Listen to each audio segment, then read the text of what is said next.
Longtime fans of the show should be familiar with the lender formerly known as Sue Pullen, and I'm pleased to announce that she's back, fresh off a rebrand and ready to help as Sue Mackey. Sue is a certified mortgage advisor at Fairway Independent Mortgage, an equal housing lender who focuses on finding the right product for you and your needs. She has over 20 years of experience helping thousands of homeowners. Whether it's purchasing, refinancing, or even a reverse mortgage, Sue will help. Sue's licensed in 36 states now, so reach out and let Sue Mackey it happen for you. The best way to reach her is just give her a call at 520-977-7904 or in an email, spullen@fairwaymc.com. Fairway Independent Mortgage has an MLS number of 2289. Sue Mackey has an MLS number of 206048. That email again, spullen@fairwaymc.com, and that phone number is 520-977-7904. Shoot Sue an email and let her know she needs to update that address. You are listening to an entertainment program put together by a company called Financial Ineptitude. Anything said on this show is not an endorsement or professional advice. Would you really want to tell a court of law you were suing us because you thought taking financial advice from two idiots on a podcast put out by Financial Ineptitude was a good idea? Really? Clown hat, smiley face. Well, hello everybody and welcome back to the China Shop. Joining me today is the charismatic and capitalistic Chris Panagiotu. Did I say that right? Panagiotu, but you know what? You did a lot better than most, so I will let it slide for today. I appreciate that. Chris is the host of Capitalize Your Finances podcast and also the author of the best-selling book of the same name. If you'd like to learn more about him, you can check out the website and the podcast at capitalizepodcast.com. And of course, the best-selling book of the same name, we'll have links for that in the episode description. And if you'd like to reach out with any suggestions, corrections, or questions for future guests, you can do that via email at twobulls@financialineptitude.com, or just join that free Discord server where a ton of amazing people gather to share our struggles and lessons learned with other like-minded market aficionados. We'll have all those links in the episode description so you can peruse them at your convenience. Now, without any further ado, let's get to know Chris. How you doing today, man? Kyle, I am doing brilliant. I am having a great time. The sun is shining in the Pacific Northwest. I can hear in the next room that my daughter, who is almost 6 months old, is not screaming, which means she is down for a nap. And I'm talking to you. So how long do you have on that nap? Yeah, no, well, and she's not a great napper. She's a half-hour power napper. So, my wife is in the room next door, and so we'll try to, kindly muzzle her as much as we can for your viewers. Okay? But know that it's out of love. Yes. Just don't get anybody in trouble. Yep, absolutely. Where in Washington are you at? Yeah, so specifically we're in University Place, but no one really knows what the heck that means. And so for those that don't know, we're basically outside of Tacoma. And if you really don't know what that means, we're about 45 minutes south of Seattle. And if you don't know what that means, I don't know what to tell you. Yeah, you're close to SeaTac? Yes, close to SeaTac, okay. Yeah. Which I was stationed in Bremerton for was that back in like 2004? Oh, okay. Well, I'll tell you, Bremerton is a hidden gem. It wasn't when I was there. Well, I like Silverdale, but Bremerton, nah. Well, here's the thing. Bremerton on the surface still kind of has that same gritty feel. But then once you peel back the layers of the metaphoric onion, there is a ton of opportunity out there. It just, it's Bremerton. So it doesn't exactly look all that appealing. But the people out there are okay with that. Mm-hmm. Yeah. Yeah. And then just, obviously the military people, that a lot of presence up there. Oh, yes. Well, and one of our largest retirement plan clients is actually the auto dealership out there. And so, it's okay. Yeah. So I know that area very well. A little too well, huh? Mm-hmm. And that is all I can say. All right. Well, I was looking through your bio and I saw on there that you actually started investing at like age 10. Like, how did that happen? Can you tell me a little bit about that? Yeah, I was super cool as a child. But on a serious note, so I grew up in a pretty financially literate household. I have no relation with my father anymore, nor do I desire to. But he was into investing. and so that was kind of a heads up. But how it really started was indirectly. I was not a huge troublemaker, like Hmm. in growing up, and to this day I've never been drunk, buzzed, or high in my life. But I did a lot of things where, like, your parents would look at you like you're not supposed to do this. I mean, it's not illegal, but Right. also pseudo shame on you. But I probably would have done the same if I had the cojones. But so my mom had a Starbucks drink, and she told me not to drink it. Well, she went in the other room, and yeah, of course I took a sip, and I was in trouble and all that fun stuff. But I was hooked to it. And I've always loved the taste of coffee. I love the smell of coffee. We grew up in the Pacific Northwest, where Starbucks was obviously very, very big. Yep. And I remember my parents were telling me that I could basically be a part of that business. Because I told them I wanted in on this action, as a At 10? 10-year-old would say. Yeah, I didn't use That's those terms, awesome. Right, right. but pretty close. And so for my 10th birthday, I was gifted The Intelligent Investor by Ben Graham, who was Warren Buffett's teacher at Columbia University, the godfather of value investing, etc. And I read it cover to cover because I was told to. Now, contrary to what the legend is, I have gained probably 0.5% of what the heck was actually stated in there. But Yeah, I yeah. I understood that you need to buy a business that you understand, and you need to buy something that everyone uses. Hmm. Those are like the two nuggets that I gained. And so, when I was, this is not investment advice by means, but I thought, well, everyone's drinking Starbucks because my mom and all of her friends and family drank Starbucks, and you look around and Starbucks is everywhere. So therefore, Hmm. the world is dominated by Starbucks. So that was one of the first stocks that I happened to buy, and then the other one was Microsoft. And it's not because I'm some savant in investing. My Crohn's disease was really bad as a kid. I was diagnosed at 4. Hmm.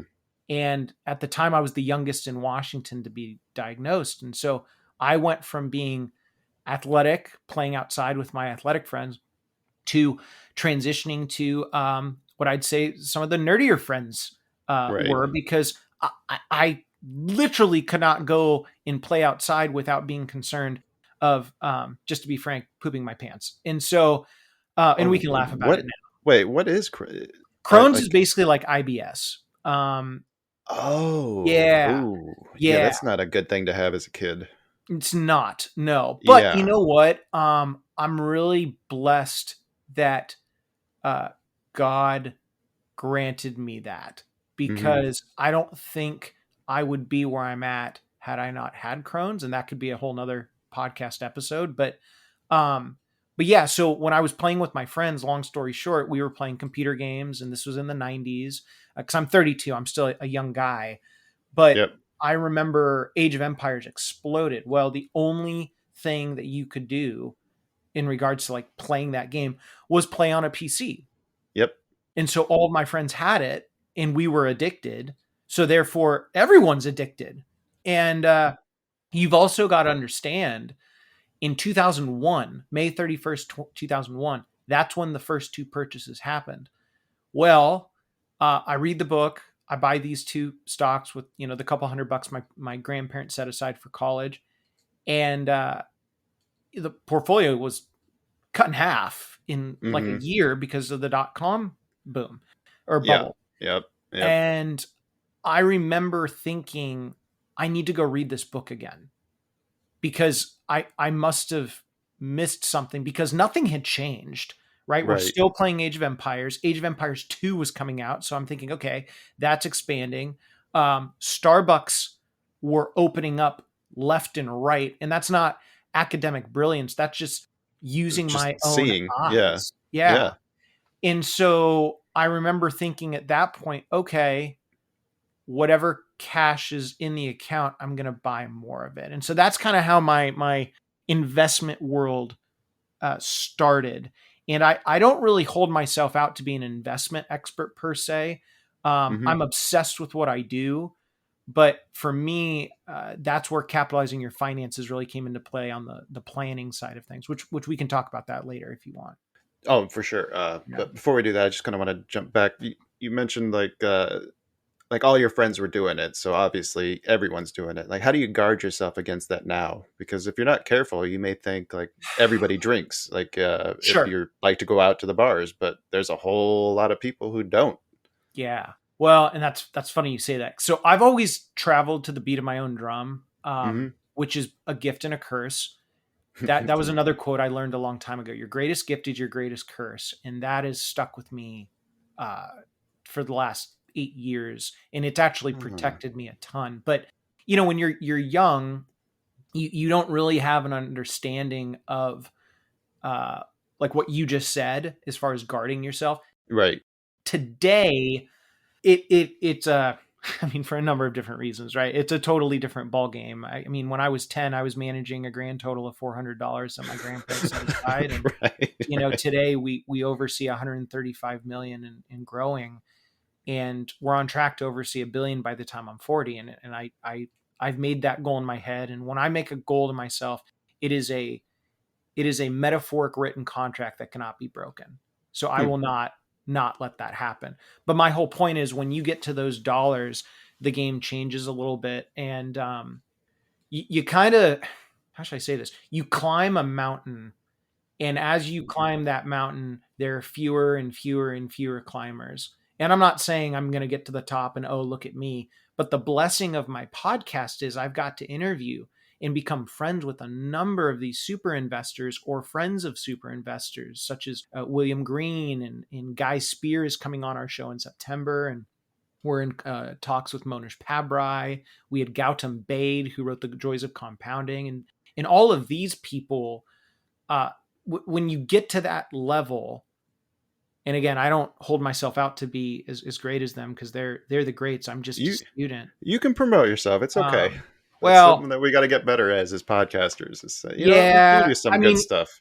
here's my thing, that the reason why I struggle with that, there's a balancing act there of, you want to hold yourself out as being an expert, but the second you hold yourself out as being a master and you lose the Right. ideology of being a student, you're going to hurt yourself. So I'm always reminding myself, be a student, be a student, be a student. It's a humble career that you've chosen, or a humbling career. Yeah, I always thought maintenance was the same way. Like some yeah. days you get your butt kicked, and that's just the way it is.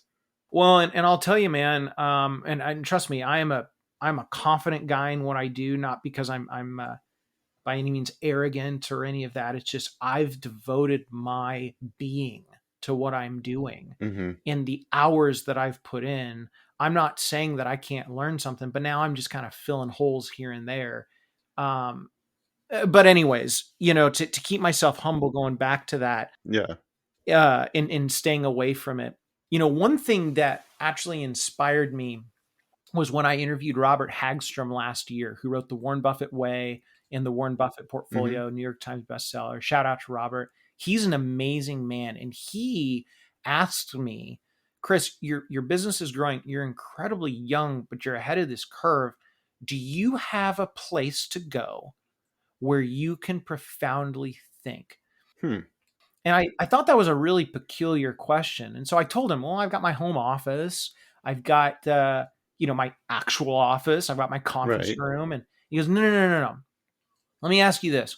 What do people pay you to do? And he's talking my actual business. Right. And he goes, I don't want to hear capitalizing your finances, the marketing and all that. What do they pay you to do? And I kept answering him, and he kept drilling deeper and deeper and deeper. And it got to a point where I said, whoa, people pay me to profoundly think about the stewardship of their money. Hmm.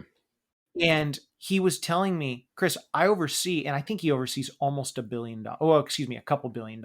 If he's not a billionaire, he's knocking on the door. Right. And he was telling me, Chris, if you're going to oversee $1 billion, you need to have a place where that is the only place that you go. So when we moved offices this past month, which was hellacious, and it's still in the process, we actually built out a room where it is for two purposes only. If you're an existing client, you can go in it, and that's where we meet.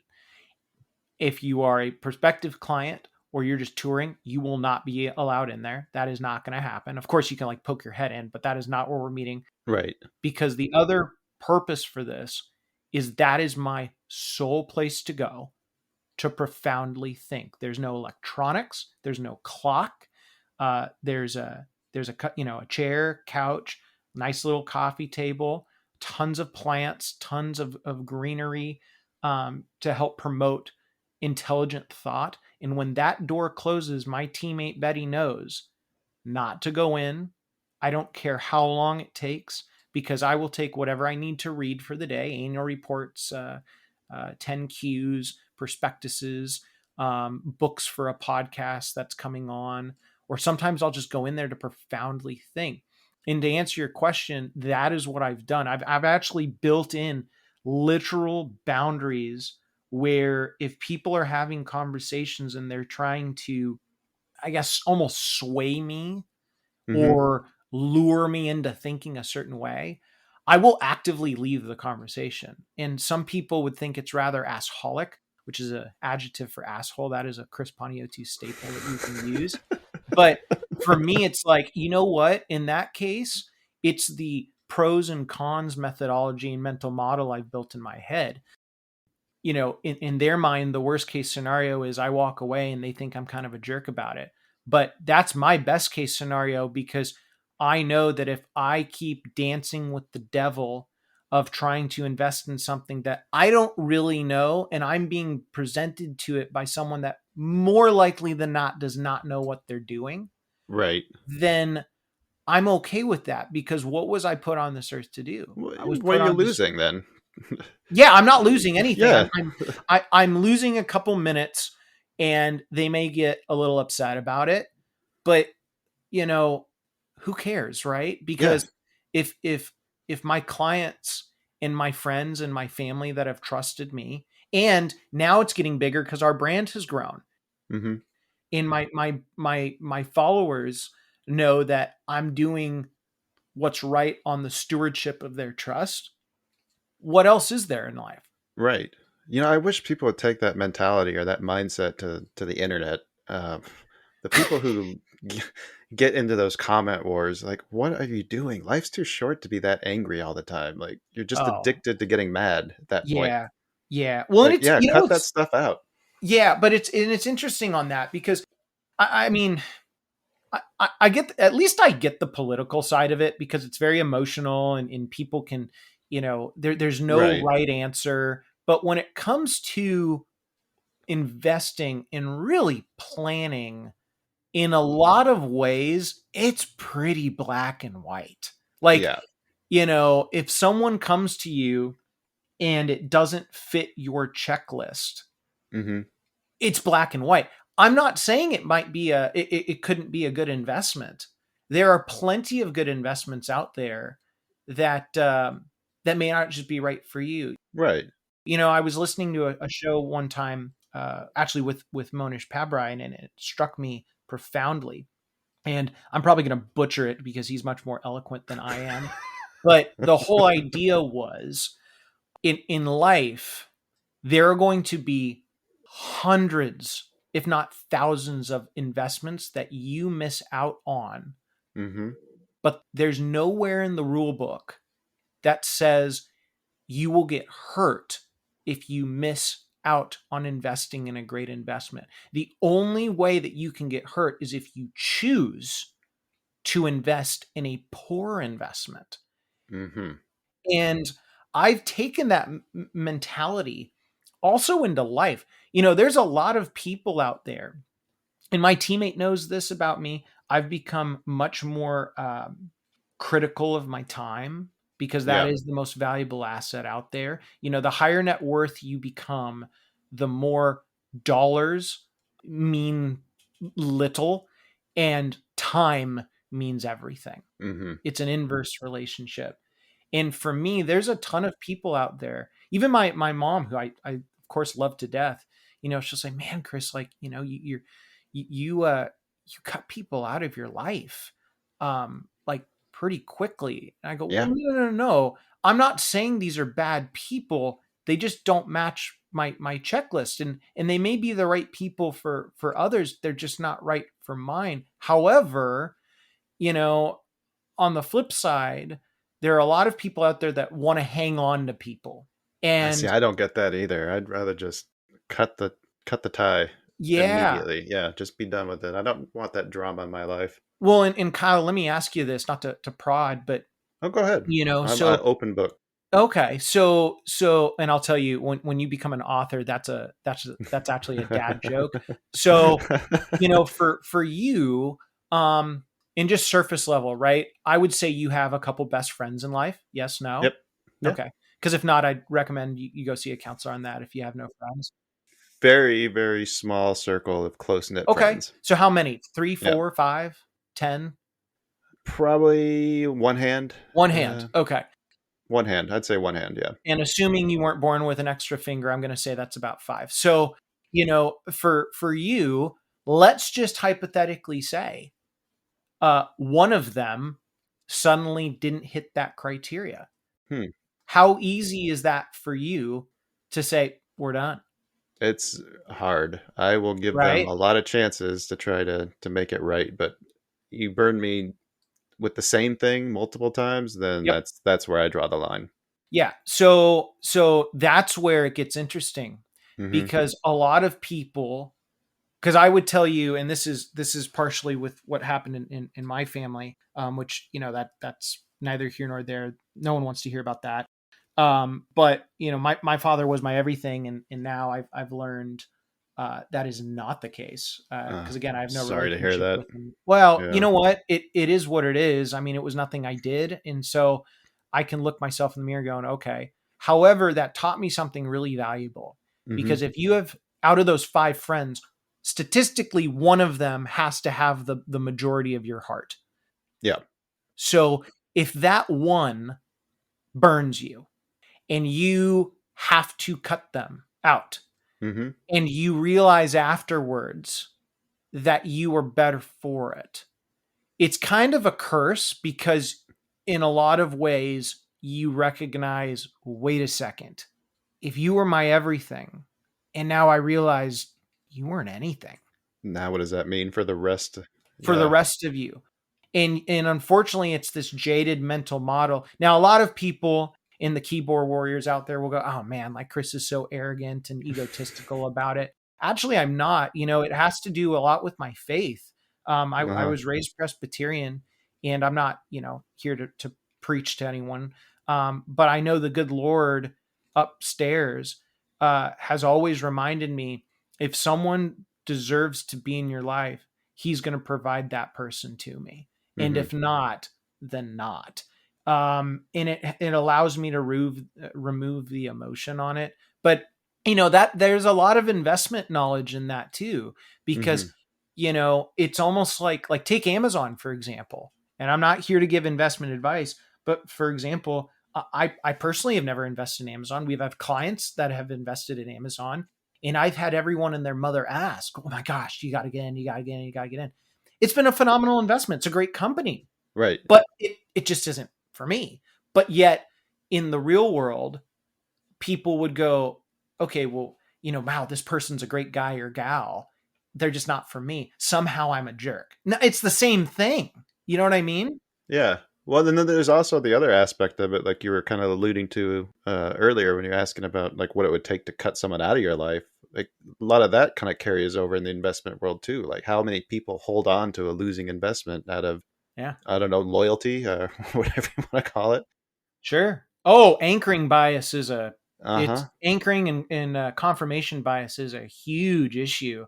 And there's another tool too, and again, we'll talk finance and nerdiness, because I'm sure that's what your listeners want to hear about. But one thing that I've taken to heart is a technique, and I talked to my counselor about this, where you take people that are in your life, and you fast forward a year, and let's say that hypothetically you don't see them in a year, and in 1 year, if you don't see these people, and your life has not changed whatsoever. Literally nothing has changed other than that person isn't there. Yeah. Why are they there in the first place? And, again, really jaded, a little bit cynical, maybe? Cynical, but then also it's one of those things where, or controversial. There we go. Okay. All right. It's a Friday. I've got a 5.5-month-old at home and we're not sleeping. So cut me some slack, people. But it's a little controversial on that end. And I've had people very close to me where I know and love them go, man, that's pretty ruthless. But it's not, because what you're doing is you're actually doing everyone in that scenario a favor. Because let's face it, if nothing has changed, and other than people will go, well, but you're friends. Well, if they're really that great of a person in your life, you couldn't go a year without seeing them. Right. Or at least reaching out. Yeah. Yeah. Or at least reaching out. And it's no different in investing, right? If you have an investment that, let's say you're not a customer of, well, you probably shouldn't use it, but let's say you are a customer, and then you ask yourself, wait a second, if I didn't use this product for a year and nothing changed, why do I even go and buy it? And then you put your owner hat on and you go, wait a second, now I need to ask myself the same question of why I even own this business. It's very valuable. Huh. That's a very interesting way of looking at it. Yeah. But see, I would take that probably too far. Like, yeah, okay, I don't need to shave every morning. Yeah. Yeah. Yes. I don't really have to brush my hair. Yes. What's going to change? It just looks messy. Whatever. Yes. Yes. No, yeah. Well, and hygiene is a totally different deal. Right. It's funny. You're talking about your thinking space. It's like, man, that sounds like my bathroom. Yes. Yeah. Well, hey, it could be, but again, now having a child at home, due to emergencies, we have open door policies. Let's just put it that way. Yeah. Yeah. You have to. Yeah. Yeah. So our safe space in the bathroom is no more. Oh no. Well, yeah. Well, you got about 2 years, I think, before you start seeing the fingers under the door. Oh, great. Can't wait for that one. Thank you. So we talked a bit about the podcast and some of the awesome guests that you've had on. I think you already named some of the favorites, but is there any favorite guests that you've had that you haven't mentioned yet? Oh, man. Well, see, I'm stuck between a rock and a hard place with that question, because you don't want to piss anyone off. Yeah. Yeah. I will tell you this. All in all, we've had some incredible guests. There have been a couple where early on, it's kind of been I don't know. When you first start in podcasting, you think everyone that you're about to interview is almost like the Wizard of Oz. Right. But you haven't pulled the curtain back. And then, eventually you pull back the curtain. And most of the time, I will tell you, the majority of people out there are incredible people. And you pull that curtain back and they're just as magnificent, if not more. That's been my favorite thing about hosting a podcast, is getting to know the stories behind so many different people. Yeah. And you get to know the person behind the profession. And I think that's much more valuable than just, the surface level crap that everyone already knows. Tell me about the book. Yeah. I will tell you this. Some of the favorites that I have had, because our show's morphing a little bit, which is a really exciting thing. It used to just be Christopher A. Panagiotu, the Cap and Capitalize, teaching you about everything you need to know about truly capitalizing your finances. And I went through my whole framework in one season. We stopped doing seasons just because it becomes a pain in the butt. And now we just have episodes. And then I give you topics of capitalizing your finances in inflationary environments, capitalizing on interest rates, capitalizing during a recession, etc. And then we started doing the episodes where I interview the sophisticated academics and investors, like the people I mentioned. Now this third tranche is expanding into, I'm able to interview people, celebrities from all walks of life, and how they've capitalized on their finances. So for example, back in December, where the show really started to turn the corner in popularity, Fahim Anwar came on my show. And for those that don't know, Fahim is a very well-known comedian. He's been on Rogan 4 times. He's He's toured with Dave Chappelle and Bill Burr. Like this guy Hmm. knows his stuff, and he came on and went through his career, but from a financial lens. And I remember Oh, that's afterwards, amazing. yeah, I asked him, I'm like, how did you like it, man? And he's become a good buddy of mine too. Shout out Fahim, love you to death, man. And he said, honestly, this was nothing like I've ever done before, because, he's used to going on shows and just, being funny, but Right. he said it's almost therapeutic to go back and think financially about where you came from. And so now if you want to become a comedian, listen to Fahim Anwar's episode, and he gives you the entire framework financially of what you need to do to be successful as a comedian, because he's one of the best. We had Ryan Dusick, who's Maroon 5's founding drummer, come on our I show. saw And that one. I was like, wow, yeah, man, that's a big get. yeah. And Ryan is an incredible man. Absolutely incredible. And, he was introduced to me by Nick Hutchison, who's the founder of Book Thinkers. And when I read Ryan's book, I thought to myself, okay, this is an amazing memoir. How do I ask and pull finance questions from this? And I did that. And so now, you've had him on Monday. Alec Ingold, the fullback for Miami Dolphins, came on, and I got to interview him and ask how he's capitalized his finances from an NFL athlete's perspective. So that'd be fascinating too. yeah, that's all where NFL players need to listen to that one, I'm sure. Yeah, well, and actually, Alec and I have been chatting, and he's been bugging me about this. So later this year, we're actually going to be coming out with capitalize your finances as an NFL athlete, because it actually, it's funny, out of all the athletes, because we actually work with a couple pro athletes, and due to confidentiality, I obviously won't say who that is, but I can tell you, out of all of the professional sports, NFL athletes are by far the easiest to manage. And that's not because I'm saying they're easy. It's just their season is so short. That's where they make their income. And so, for them, they get their W-2 wherever they go, or 1099. And then if they're sponsored, they get sponsorship money. But, basically from February till now, mid-July, other than training and obviously, catching up on things, it's pretty chill. And so you can get a lot of their planning done in that time frame. And then granted, if they don't make the playoffs, you kind of a tip is you want to give them a couple weeks till you reach out and say like, yeah. Over. Right. But it's pretty easy, because like a baseball player, you play year round. Golf is incredibly difficult, because not only do you play year round, you're traveling internationally. And so tracking them down, it can be like herding cats, and I'm allergic to cats. So you can imagine The NFL also, I think the players spend a lot more time in college than probably any other sport. I wonder if maybe that helps too.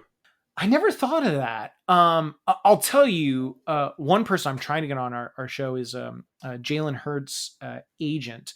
Oh, I'd love to hear that one. I'm blanking on it. Well, because in sports, it's fascinating that a lot of these players are negotiating the deals on their own. Yeah. Like who's the one who has their mom doing it for him? Is that oh my gosh. oh God, what was his name? Is that the Baltimore quarterback? Lamar Jackson? Is that him or Yeah.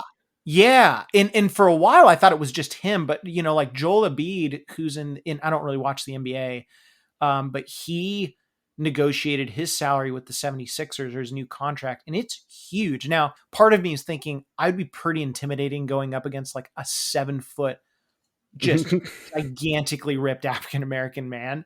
Right. Because like he could snap me, like his hands are the size of my computer screen. He could snap me in half. But on the flip side, like he has so much experience, and I'm sure he's picked up on, and plus he's got an amazing story.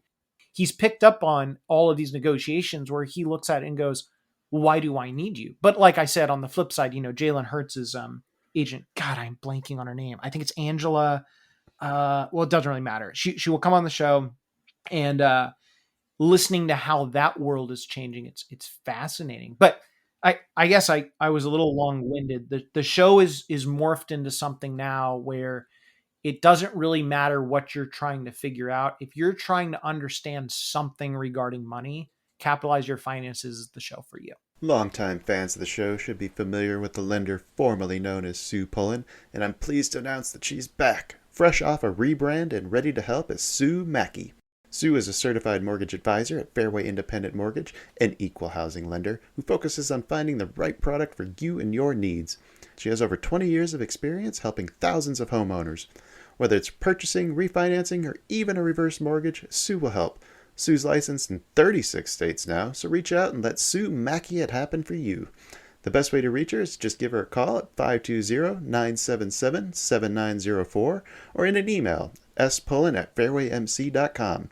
Fairway Independent Mortgage has an MLS number of 2289. Sue Mackey has an MLS number of 206048. That email again, spullen@fairwaymc.com, and that phone number is 520-977-7904.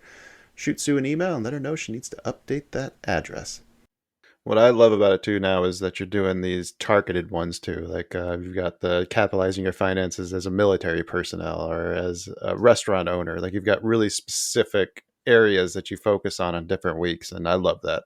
Well, I appreciate that, and the military one, I'll tell you, that one was very emotionally fulfilling for me. Military is a very, very big thing in our family. We love to give back to the armed forces, and it's a shame that our government does such a piss poor job at enlightening these armed forces on how to capitalize on their finance. Well, they don't even do that. They kind of throw out all of these benefits, which are, fact of the matter, incredible benefits. And so, during Memorial Day, the time they actually spend teaching that. When I was in the military, I think the only thing we really got an explanation of was on somebody trying to come in and sell us bonds. That was it.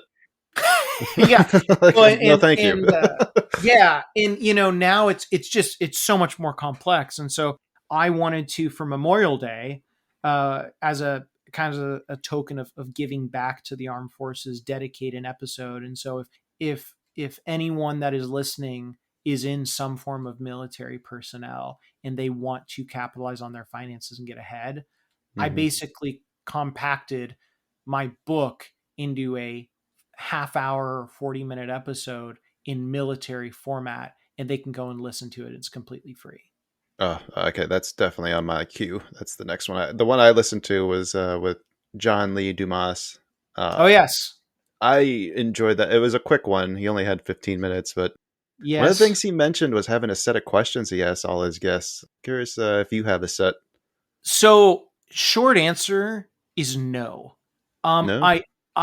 So one of our really good friends actually runs a podcast called Cars Yeah. It's the number one classic car podcast in the world.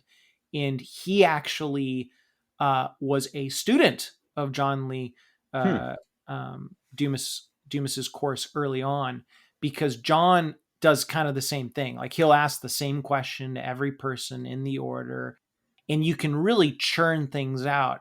I took a different approach because I'm not in it for the quantity game. And I think also when John started, he was, and I'm not discrediting John by any means, but he was one of the first. So when you're one of the first, you can kind of get away with that. And I don't think he could grow his business into what it was if he started today. I think it's a different thing. No different than investing, like that's why I'm always really cautious, not only due to compliance, having a gun to my head, but just in general, when people go, how are you investing your money? Right. I will tell you 50,000 foot based on like sectors and percentages, but I really struggle with giving exact ones to people, obviously, that are like not my clients, because it's just dangerous. It's very dangerous. Like if you go and try to recreate like what Peter Lynch did in the 80s, one of the things he promoted was Toys R Us. Well, Toys R Us is dead today, but back then it was a brilliant business. And so anyway, I think now in the world of podcasting, and forgive me to your listeners, I know I go all over the place, and you're probably going to get DM'd like, God, this guy was so scattered. No. This is right in line with how our shows go when I enjoy them. Well, I appreciate that. When it comes to podcasting, and this is just my humble opinion, you can throw a ton of quantity up there and whatever sticks, sticks. I would prefer to commit to asking the most qualitative questions that someone has ever asked. So I don't know if you listened to the Maroon 5. Excuse me. I know you listened to the Maroon 5 episode. Those questions, I can guarantee you, have never been asked to Ryan. And in fact, there were a couple questions afterwards. He goes, dude, you did your homework, man. See, that's yes. That and the follow-ups. Like I'll have a list of maybe like 3 or 4 that Mm-hmm. I'll use to keep the interview on track. Like, but I'm all about pulling those strings. Like, oh, what you said something over there that sounds kind of interesting. Let's hear a little bit more about that. I want to dive into that. Yeah. And I can also tell you, so it depends on the episode. So like I'll just use Fahim. So when he came on, that was my first time where I'm like, whoa, I've never really interviewed someone not in finance. So like, how am I going to do this? So yeah, Fahim, if you're listening, sorry, buddy, but like you were the guinea pig, and which is, what a guinea pig. Yeah, But yeah, yeah. I remember asking him questions, and he also hasn't written a book. So, hmm in a lot of ways, that's easier for me to ask. Suck it, Fahim. No, sorry. Yeah, yeah, yeah, right. But on the flip side, like, gosh, who would be another one that's not Ryan? Okay, so when Alec Ingold and I connected, I know he wrote a book, hmm and his book, it has nothing to do with finance. It has to do with overcoming adversity, 7 crucibles, being successful. But that was nice because I thought, okay, who in God's green earth has taken the time to read someone's book and ask profound financial questions from a book that's not financial? No Yeah, one. right. So that in a lot of ways is much easier because I know, okay, no one's asked this dude these questions, but it's harder because I've got to commit to really inhaling the book. Yep. Um, and then it gets to be really tough. Like I'm working on Guy Spears episode, and I've read Guy Spears' book twice. I'm going to read it again because now it's like, okay, you're coming on the show. I want to read it from a different lens, but I've also listened to so many of his interviews that it's going to be infinitely more challenging because he's in the world. So I don't have a set question. Every question that comes up, other than, at the end, of course, like where can people go to follow you or whatever? Yeah, those don't count. Yeah, those don't count. That's the business side. Yeah. I try my darndest to make it so incredibly custom where even if they go and talk to other people that have been on the show, they may have questions of similarity. It's no different than actually how I plan for people. So when hmm clients come in, there is not a single client. Like I love when advisors and planners go, oh my gosh, we're going to write a plan that's totally custom to you. Bull crap. You know how many right. clients have come over from other companies and all of them are in the same portfolio, the exact same portfolio. And I'm going, okay, I'm not saying there can't be overlap. Like if if Apple, for example, is good for one person, it should be good for another, whatever. Right. But every client that comes into our practice has a completely custom plan to them. Completely. Again, there could be some overlap, but it's Yeah. completely custom. So I've taken that mental model and I've applied it to my podcasting. And I've hmm taken that mental model in podcasting, and that's where I transitioned it over to my book. And, I've taken that in my book and to plug myself a little bit further, we have an online course coming out December 1st. For about $250 on Black Friday. It'll be 190. And what I've done with that is I've decided, okay, I need to take my book and inject some steroids into it because there is not a course out there, not a single one. I've scoured the lands that has customized an entire financial planning framework, like an actual framework, because no one has a framework, Right. and given it to someone where you can listen to it and you're going to listen to it. Your listeners are going to listen to it. They're all going to come and talk to you. I can guarantee you that not a single one of you will have the exact same outcome from that. But I can tell you that if you follow the framework, they're all going to be great outcomes. Hmm. So why write the book then? Like, what was the idea behind it, or why did you feel like you had to get it down on paper like that? So, couple things. So, number one, there is an art of writing a book. So, and I've learned this now after the fact. I can tell you when I wrote the book. First off, let me backtrack. So, I started the podcast in for all practical purposes 2021, but it really started in 2020 due to lovely COVID gracing our shores.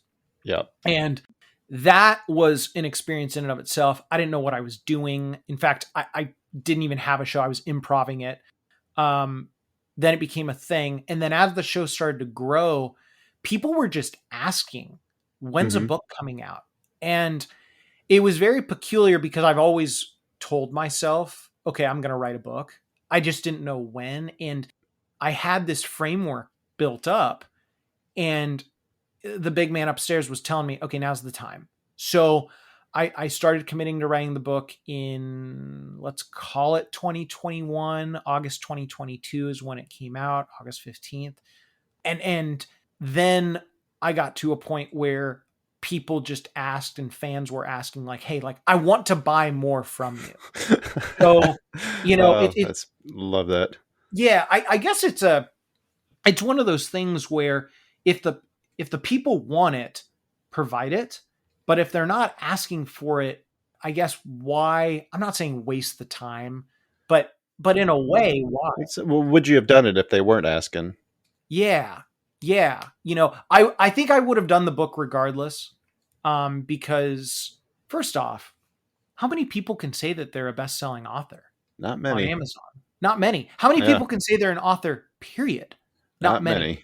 So, for me, even from an early age, I mean, I can even tell you, so this was back when I was diagnosed at 4. I remember the doctor came in and told my parents that, I wasn't, for all practical purposes, going to be able to enjoy and join in any reindeer games, so to speak. And, right. I'm 4, so I don't have this immaculate vocabulary, but I remember that feeling of, I'm going to prove this dude wrong.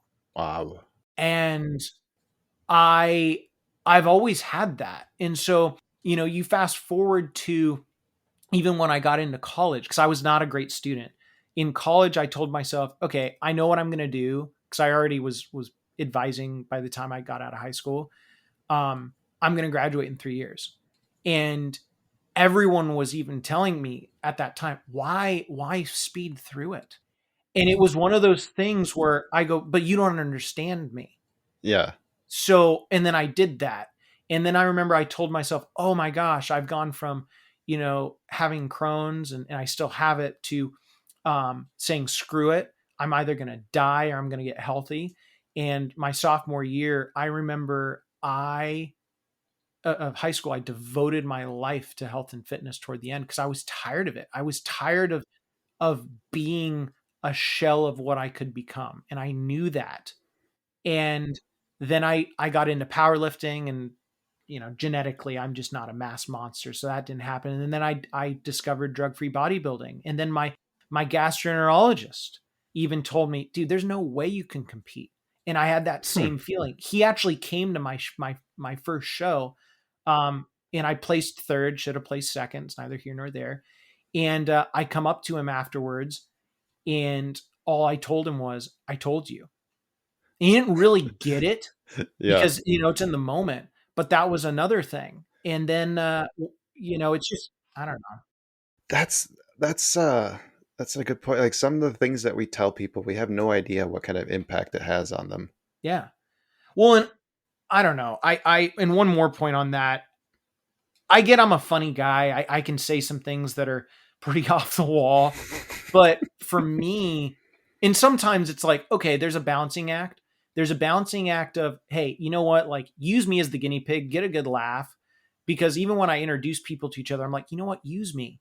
Because if you can laugh, and that at my expense, and you formed a friendship, and that's bettered your life for it, so be it. But I think the danger is too, but I use it as fuel. I have a lot of people that just laugh at me. So, Right. like, when I told myself that I was going to start what is now my business at 22, people, or 23, I should say, people were laughing at me. And then the success started to grow.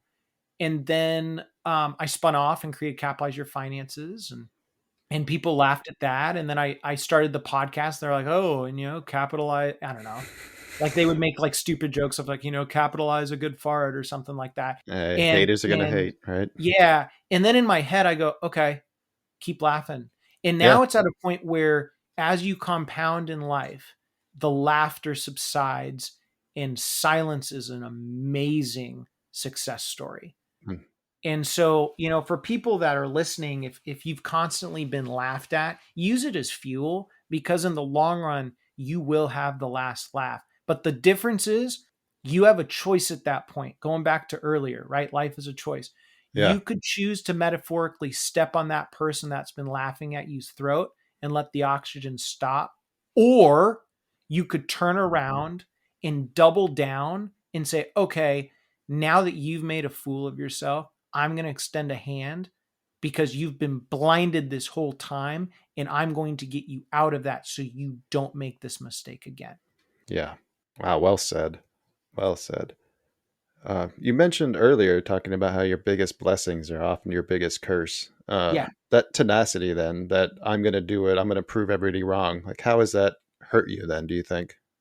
Because it sounds like that's a pretty big asset. It's a huge asset. It's a great question.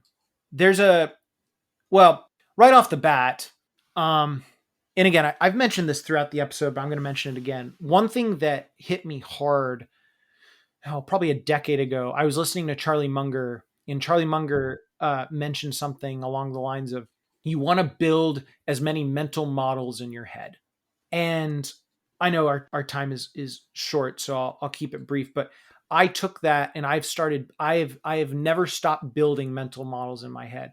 So when I go through something and I'm going to commit to something, I try to reverse engineer to the end product, see the pros and cons of that. And if it's a net benefit, I come back to present day and then I get going on it.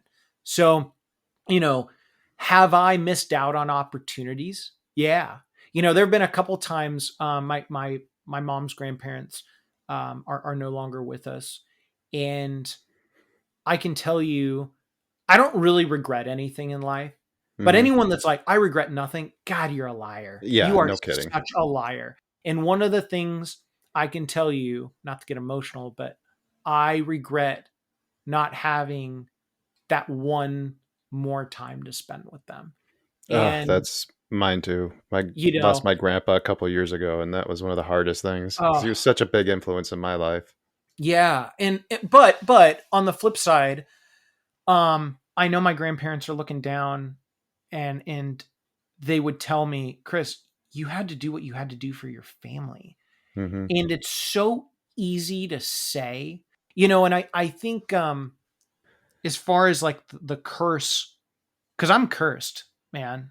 Like it is not a gift to have the tenacity that I have. I am extraordinarily cursed in that regard. And a lot of people, they want the title, they want the success, they want the financial status. Right. They want all the benefits without any of the drawbacks. Yeah. And, like I'm meeting with someone next week, and she's become a really good friend of mine. She goes, I want to write a book, and I want to start a podcast. And I am going to tell her the brutal truth about it. Yeah. You don't want that. Because unless you really love what you're doing and talking about, no. And especially on top of your job, right? It's right. Weird. I don't know. I haven't really told people this often, but I'm starting to. Knowing what I know now, I don't know if I would have started my podcast or not. Really? I really don't, because, now I'm at this point, and again, people, the trolls will be like, oh, first world problems. Yeah. Well, I don't really give a shit. My biggest struggle right now is balancing the act of twofold. Yeah. I could 10x my business. I know exactly what I would need to do for that. I could 10x my show. I could 10x my brand. None of that means a lick to me as opposed to the other side of that, which is being an extraordinarily present father and an equally extraordinarily present husband. And I will tell you, if you run a business and you run a podcast and you run a brand and you have your community on your back depending on you, you won't get that balance. And if you think you will, you're an idiot. I am so glad that you put that back to being a good father, because that was going to be the I was going to drive it over there if you didn't. Yeah. Well, and also think about this, right? So we live in a world today where, for whatever I have no idea why, but it is not getting political here, but we live in this world where a traditional family is just being destroyed. And I'm not against anyone doing whatever they want to do with their lives, but I'm thinking to myself, man, that is a really dangerous gun to hold to someone's head on degrading the value of an amazing father and a wonderful mother to your child. And right, like having some sort of influence in their lives, like you need to have somebody there providing positive role models for you.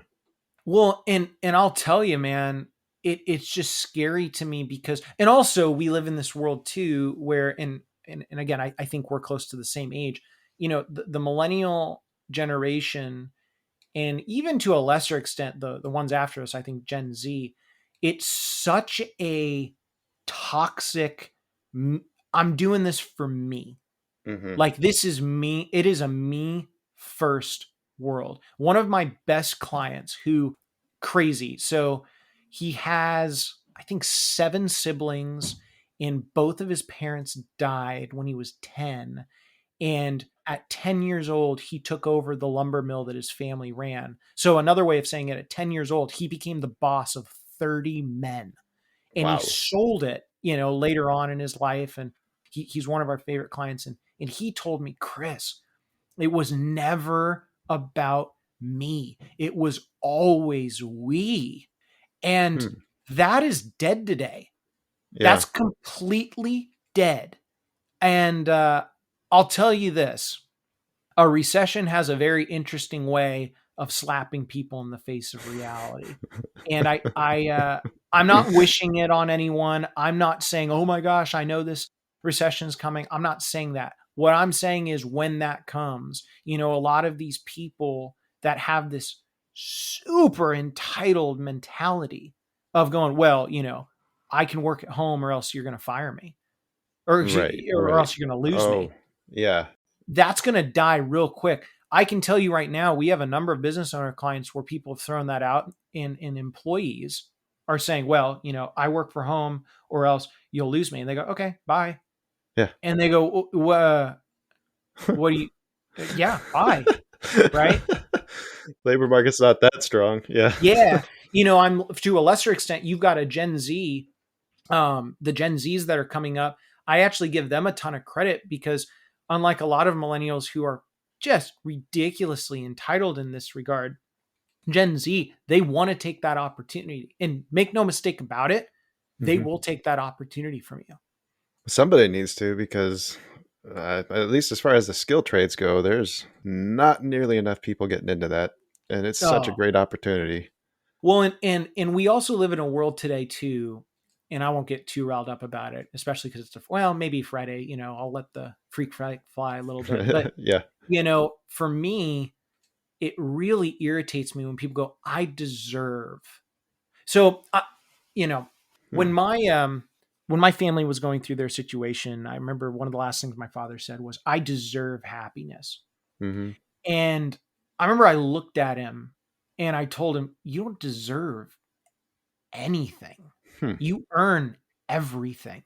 And it's funny, he, had a tissy fit on that. And right. Even now, some of my really close, some of my like my mom's close friends or family friends, or not really any of our clients, because most of our clients have run their own business, and or they've been a key employee where they get it. But, Right. people in my age group and your age group, they'll go, man, you don't deserve a thing. You earn everything in this world, man. It sounds like a psychologist. Yeah. Yeah. Yeah. Yeah. So, but anyway, I didn't mean to go off on that soapbox, but it felt good getting it off my chest. Well, you mentioned we are getting close to the end of time. I know you probably got a lot of stuff going. Your time is much more valuable than mine. But Well, I don't know about last, that. I appreciate you. the last thing I do want to ask you about is we talked a little bit about this on air, and it's a question I do like to ask people. But if you can go back in time and talk to your 18-year-old self, like what would you tell him that you wish you'd learned earlier, and would you have listened? Okay. Well, I answer the last part first. Yeah. Absolutely not. No, never Because would have. Well, because it's one of the things. It's the classic: what came first, the chicken or the egg? Yeah, yeah. Um, Ryan Dusick and I actually talked about that not only on our show, but we've become decent buddies, and we've talked about that particular question a ton. Because Hmm. let's face it, had you known everything that you know now, of course you would have done things differently. But at the same time, it took you all of those trials and errors to get to where you are today. So how could you say that? Right? Right. Like it's a Yeah. very peculiar conundrum. Um, It's so I was blessed when we started this podcast to get some of the best traders on here, like just giving us their information. And when you don't know what you don't know, you don't know what's important. Like, yeah, they told me all this stuff was important, but I didn't know until 2 years later. Like, oh shit, that's what he meant. yeah. So, what I would have told myself, it's interesting. And it's not even just totally finance. So I'll give you finance, and is it okay if I sway off of that a little? Nah, not it doesn't have to be finance. Could be anything, anything. Yeah. So financially, I would tell my 18-year-old self, you are almost going to go bankrupt, but at the end of it, by the time you're about 30, the compounding is really going to take off. And I'm at a point now where if I wanted to just put things in neutral, I could. That's not Hmm. who I am, but I could. And I would tell myself at that point is, financially speaking, keep going. Just keep going. Professionally, I would tell myself, this is going to sound really cliche, but it's the honest to God truth. Depend on your gut more than you ever have in your life. Hmm. Uh, I, Interesting. I would say fitness wise. So this is actually something I'm really fired up about. I'm rediscovering my love and passion for fitness. And I would tell myself that over time, as the muscularity grows, the quantity of time in the gym will diminish and the quality of your workouts and physique will increase. Interesting. So there's something I'm reading right now. And I'm not going to, if my wife listens to this, she's going to be like, good God, you told her the Menzer story. So, um, for those of you that don't know, okay, Mike Menzer was the uncrowned Mr. Olympia of 1980. I'm not going to get into why he didn't win. There was politics involved. And you got to understand, back in the 70s, that's when bodybuilding absolutely catapulted into popularity. You had Arnold Yep. Schwarzenegger come over, then Joe Weider and Gold's Gym, Mr. What was Universe, that? Lou Ferrin? Olympia, Lou Ferrigno. Thank you. Okay, so you had all of these guys, and what was the common thing? They were promoting volume, 2 workouts a day, 6 days a week, tan on the, like basically gym tan laundry, Right. but in the 70s. And Carb load with a case of beer on the beach. right. And Yeah. occasionally there were some more nuanced and scientific backed people like Frank Zane, who was nicknamed the chemist, an actual chemist. I would say has had the best Mr. Olympia physique of all time. Hmm. He won it at 5'9", 185 pounds, just a beautiful physique. Well, he always kind of kept to himself, and later in life, he revealed that he didn't do as much volume. Well, here comes Mike Menzer. And Mike Menzer comes in, he wins the Mr. Universe in 1980, the only man at the time to ever get a perfect score. Hmm. And he is basically geared to win the Olympia. And they're interviewing this guy and saying, okay, so what's your secret? How many times a day do you work out a week? Blah, blah, blah, blah, blah. And he tells them, I only work out like lift weights Mm-hmm. 2, maybe once a week. And Really? I'm not in the gym longer than, it would be staggering if I'm working out longer than 40 minutes. And the interviewer had basically the look on his face that you had the sound in your voice, like, what? Yeah. Well, clearly he got canceled on that because you can't sell volume and all that, blah, blah, blah. Well, passed away tragically in the early 2000s. And, Lord Google sent me this ad on his book. And so I bought his book and I'm reading through it, and in the whole methodology behind it. I know this is a long-winded answer, so I apologize, but a lot of these people now in health and fitness, they work out based on, for example, Monday is chest day and Tuesday is back, right. Thursday is whatever. He never did that. He always had them as workout 1, workout 2, workout 3, and workout 4, as an example. So let's say Monday is chest and back. And let me ask, do you lift weights? No, not at all. I do the bare minimum, but I try to do something. Okay, right. So for you though, like, are weights included at all? Just like yes. No. I do like push-ups, jumping jacks, cardio, push-ups, blocks. jumping jack, cardio. Okay. So for example, let's say that just to translate it for you, you focused more on like push body weight exercises. So you did push-ups, you did close grip diamond push-ups, maybe you did some shoulder presses against the wall. And let's say that was let's say that was Monday. Okay. Mm-hmm. And then let's say Tuesday comes around and you're going to do squats. Well, your legs are well rested, right? But you have a really crappy workout. Well, why is that? And a lot of people haven't put 2 and 2 together. Menzer's whole philosophy was systemically, your body is still worn down from crushing the Monday workout. So even though your particular muscle is rested come Tuesday, your body holistically is not ready to completely go all out to better that one group. Interesting. So what he would say is Monday, chest and back, as an example. Tuesday, you need to rest. Mm-hmm. Wednesday, you wake up and most people go, well, I'm rested, but I'm not totally rested, but I'm still going to go in and get a good workout. Your body systemically isn't ready for that. Thursday comes around and people go, okay, now I'm feeling well rested. I'm ready to get after it.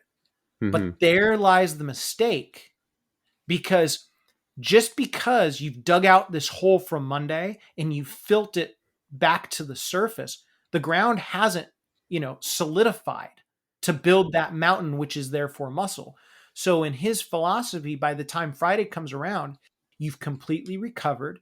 Your muscle of your chest and back have recovered fully from the high intensity work. Your body systemically is now ready to anabolically annihilate, in this case, legs. Mm-hmm. And then he wouldn't go and work out again until that Wednesday. So what I would have told myself at 18, long story short, is, Chris, you are going to fall in love with fitness, and that is going to remain forever. But you're going to realize there's more to it. And I wish I knew the quantifiable research of Mike Menzer that I do now, because I would have been able to take in so much more of my time outside of something that I was chasing that was false reality. And I would have been able to have compounded my success in every aspect of my life much more efficiently than I already have. Wow, that's beautiful. Beautiful. I love it. All right, but we are getting to the end here. I think we do have to wrap this up, unfortunately. That's okay. Yeah, so that does mean we've come to the end of our time with Chris, but don't be disappointed, everybody. Chris has got a great backlog of amazing episodes. Capitalize Your Finances. Find that at the website of the same name. Anything else that people should check out, Chris? Absolutely. If you are looking to truly capitalize your finances, head on over to Amazon.com and snag my book, Capitalize Your Finances, the how-to financial framework that takes you from compoundingly clueless to monetarily magnificent. If you are wanting to freeball off of me, you can go over to Spotify and listen to Capitalize Your Finances, the podcast. And if you want to follow me on social media, you can follow us on Instagram, Cap and Capitalize, or you can attempt to spell my last name. You can also follow us on Twitter and LinkedIn. I am extremely active on all of those. I'll make sure all those links in the episode description so that way people can find them. We'll be back soon with another exciting episode, but till then, I don't know. What's a good way to end this year? Well, No, go ahead. I'll tell you a good way to end it is the cherry on top of plugging myself. December 1st, we are coming out with the first ever Capitalize Your Finances online course. And so put in a reminder November 1st to pre-order it. Or if you're looking to go a little cheaper on Black Friday, it will go from $250 to $190. And at that point in time, I would be more than honored if you could snag that as well as my book to support my newborn daughter's eventual college funding. There you go. There you go. Oh, that sounds perfect. And then we'll probably have to get back together when that course does come out because I do want to check it out. Absolutely. All right, folks. Have a good one.